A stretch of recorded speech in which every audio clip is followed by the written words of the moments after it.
guys, how's it going? Today we're going to talk about 5 must-have perennials for your garden. So these are 5 that have done really well for us. Only one of them is actually brand new this year out in garden centers, but the rest of them, like the first one, let's just get into the list. So number 1 is dark violet skullcap. This plant has been around for a while. It's one though that I didn't know anything about. In fact, I saw it down at my parents' garden center and I was kind of blown away by the structure of the blooms, what it offered, because this plant likes crummy conditions. It likes it dry, it likes it hot, it can take high pH soil. It's really good for like rock gardens or really just, you know, areas where you struggle with other plants in your garden. This is a really good one. The thing that really did it for me though was the fact that I planted it, I think, right at the beginning of July of last season. So, you know, dog days of summer, super hot outside. And I thought, oh, we're gonna see how this goes. Even though it likes it dry, I'm gonna probably have to water it quite a bit because it's so hot and I don't want it to shock. So we planted it along the border of one of the flower beds out in the south garden.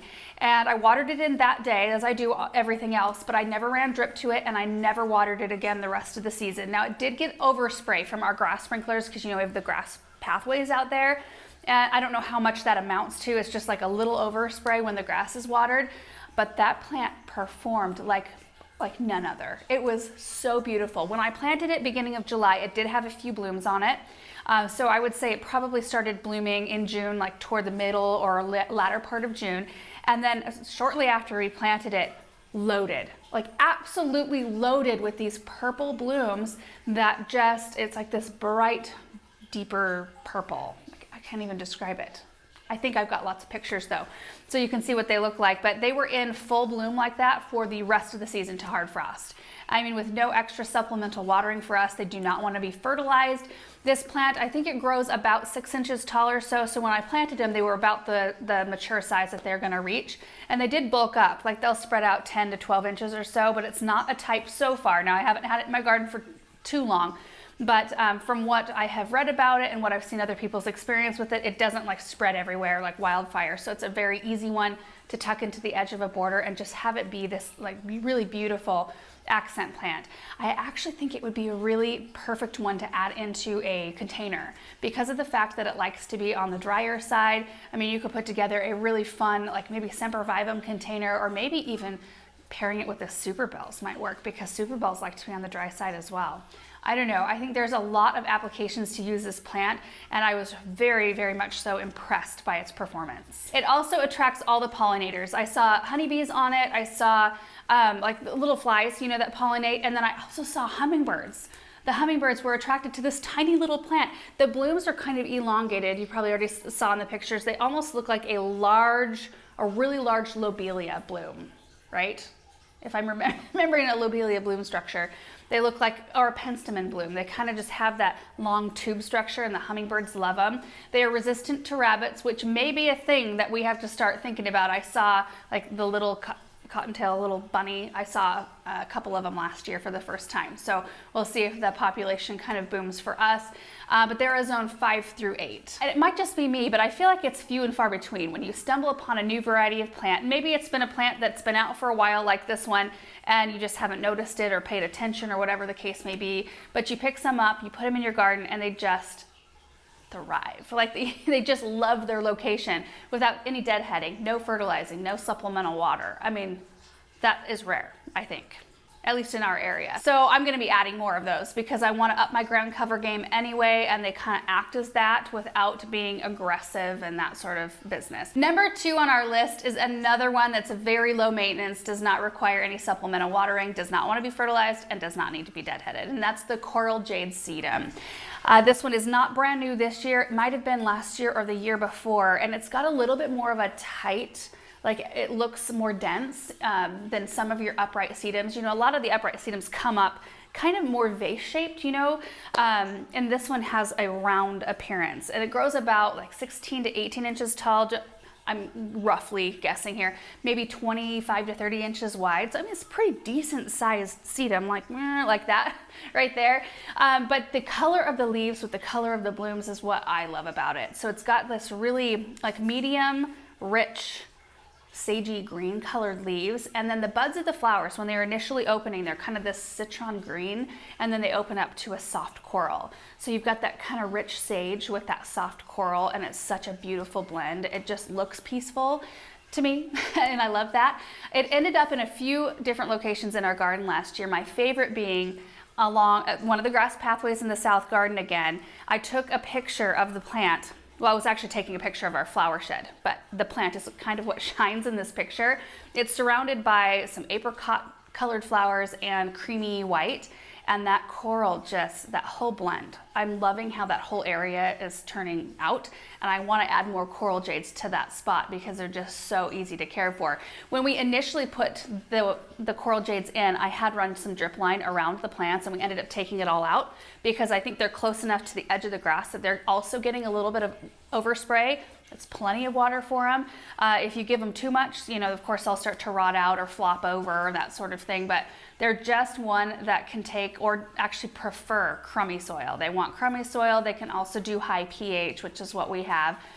So it's a great performer. Also, another huge benefit of planting sedums to me is that they're one of those types, kind of like hydrangeas, and why I plant a lot of hydrangeas. They start blooming like middle of summer, and then they go all through the season without needing to be deadheaded. But the plant, even if there's some more spent blooms on the plant, you don't really notice them. They're equally as beautiful when they're dry. In fact, I love using sedum bloom, like dried blooms, in my arrangements, and I usually don't cut sedum back until the following, like late winter, early spring, in time for new growth to start pushing, because it's beautiful winter interest. It looks gorgeous with a little layer of snow on top of those blooms. And then again, I like to cut those blooms on occasion and use them in some cut arrangements. This variety is a zone 3 through 9, so it does span quite a bit of our growing zones, which is really nice. And then it attracts pollinators like crazy. It seems like all sedums do, all blooming sedums. Another variety of sedum to check out, this is kind of a side note, is the Tiramisu. That's a new one this year. We planted some out last year and the year before. So we have a little bit out in our garden. They've performed well, and the color is gorgeous. And they have more of a burgundy, kind of like a burgundy brown kind of tone to them with that coral colored bloom. Number 3 is the meant to be Royal Raspberry Agastache or Agastache, depending on what region you're in. We say Agastache most often here, but we pronounce a lot of things wrong in our area. So I think proper is Agastache. Either way, it's a type of anise hyssop. Beautiful perennial, you guys. The new growth is a very vibrant burgundy, so it adds that depth of color where oftentimes, you know, we're dealing with a lot of green-leaved perennials, you know, lilies and salvias and, you know, things like that, and it's nice to tuck in something that has that beautiful leaf color. And then in the middle of summer, it starts blooming with these rosy purple, pinkish colored blooms. But the best part about it is this is another one that you don't feel like you need to deadhead or cut back because it'll keep pushing blooms, but the calyx, so the little piece that holds the bloom, like the petals in, is really beautifully colored. It's a dark color, so even after those blooms kind of dry up and fall off, your calyx still looks nice and fresh, and it makes the plant look nice. I like it when a plant can just sit out there, and you can go deadheaded if you want, but you don't see it. Like it's not staring at you and screaming at you like you need to come deadhead me to make me look better. It's not that type. And this one blooms all the way through fall, all the way through a hard frost. You gotta love those workhorse perennials like that. It grows about 28 to 32 inches tall and wide. So it's a good sized perennial, but it's not so big. I think it's like a really good one to bump back, maybe have something a little bit shorter right in front of it. We planted it underneath our weeping willow up here, and then we also have a nice stand of it out in the south garden next to some bit of honey heliopsis, right? Anyway, it's really pretty in both locations. I also noticed butterflies on them a lot. Like, you know, there's certain plants that maybe it's just the timing of when I happen to be out there, but I noticed them attracted to that plant. The bees like it, hummingbirds like it, and they are resistant to deer. That's not something we deal with here, but you know, if you do, it's a good one. It is a zone 5 through 9, and it does do well in high pH. Again, you can kind of tell all of the ones, the must-have perennials for me, they have to be able to be adaptable to our high pH soil. It's just something we deal with. With this type of plant, they do prefer really good drainage. So that's one thing when you're getting ready to choose a spot in your garden. You can even add some gravel to this spot to make sure it's just really well draining. Just don't want it to be sitting in water or in an area where you've got really heavy soil. Number 4 is an Echinacea called Supreme Cantaloupe. This is a beautiful Echinacea, you guys. It grows like 30 inches tall, 12 to 15 inches wide. So, you know, it's got more of a tall, slender sort of growth habit. I planted some of these out in, it was like September of 21, I think. And these Echinacea can also be seen in the picture of that Coraljade Sedum. You can kind of see some of the blooms there on the left, and they're actually kind of spent blooms, but they look so pretty next to that Coraljade. And I want to add more. I want to add more of these because the color is so perfect. When the blooms come out, they look a little bit more flat. And I even think I had examples when I planted them out. I showed you guys kind of like the more immature blooms being a little bit more open. And then as they mature, they kind of like turn downward and they're super fluffy. Super fluffy cantaloupe colored blooms that age to a very soft apricot.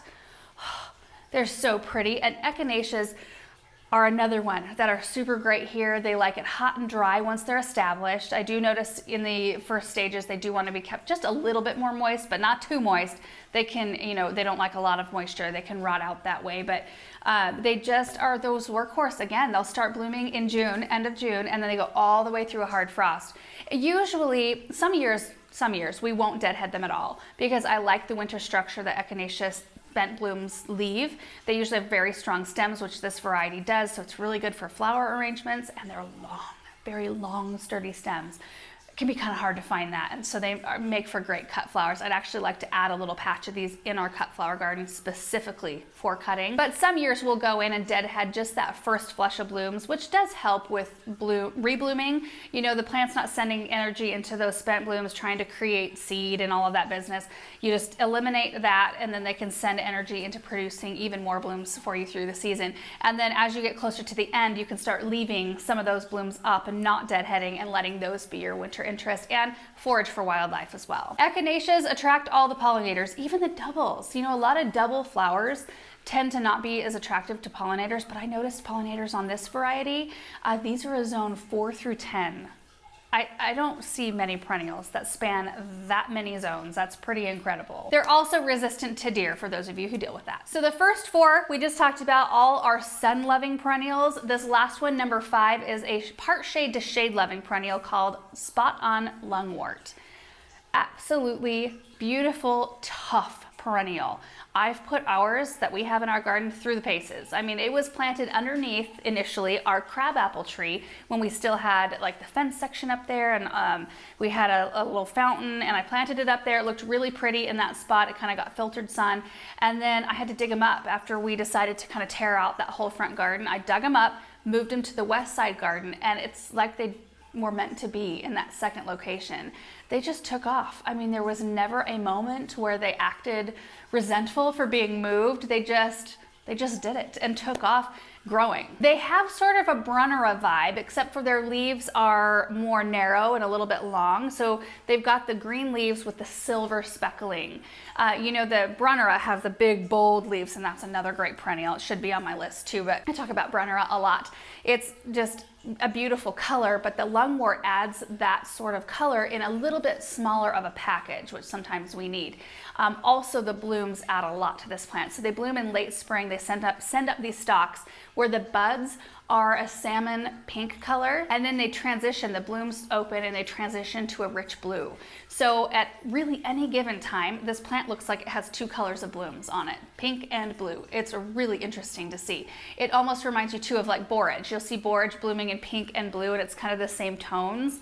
I love that. But after the plant is done blooming, you want to go in and clip those bloom stalks off just to tidy up the plant. It's a super easy job to do. So there is that one little bit of maintenance middle of the season-ish. But the leaves look so pretty for the rest of the season. They add such a bright pop in a darker, shadier area. And the fact that they like the deeper shade is really nice because there's a limited list once you get more and more shady. It grows about 1.5 feet tall or so, maybe like 14 to 16 inches. And then it spreads out between like 16 and 20 inches. So it's not a massive perennial. It's a zone 3 through 9, so very winter hardy, but it also can thrive in some of those a little bit more mild climates. It's resistant to deer and rabbits. It attracts bees and hummingbirds, and that's really fun, especially earlier on in the season. And it can handle more alkaline soil, so higher pH soil. That one I do notice, we have it on a drip system, and because it's more shaded, it does stay more moist. You know, it doesn't dry out quite as quickly. In some areas, you might have to supply a little bit of extra water during really dry spells, but because ours is on drip, I never have to supplementally water. It just gets consistent water with the rest of our perennials over there, and they do amazing. Another thing I appreciate about it, the leaves are a little bit more tough. You know, I love hostas. I plant hostas all the time, every year. Our winds are so brutal. I mean, we had that one time we had the 70-mile-an-hour wind gusts, but like between 40 and 60 wind gusts is pretty normal for us through the summer. Usually once a week we get a pretty good windstorm, and then couple that with super dry and no humidity, and our hostas just crisp up and tear, and by the end of the season our hostas are they're diminished in size because we have to groom so much of them off of them. That's why I really like things like the lungwort and the brunnera, because those leaves hold up to all of that, and they don't look damaged, they don't look dried out, they don't look sad. You know, some plants just kind of look sad and weary. They don't look weary, that's the word.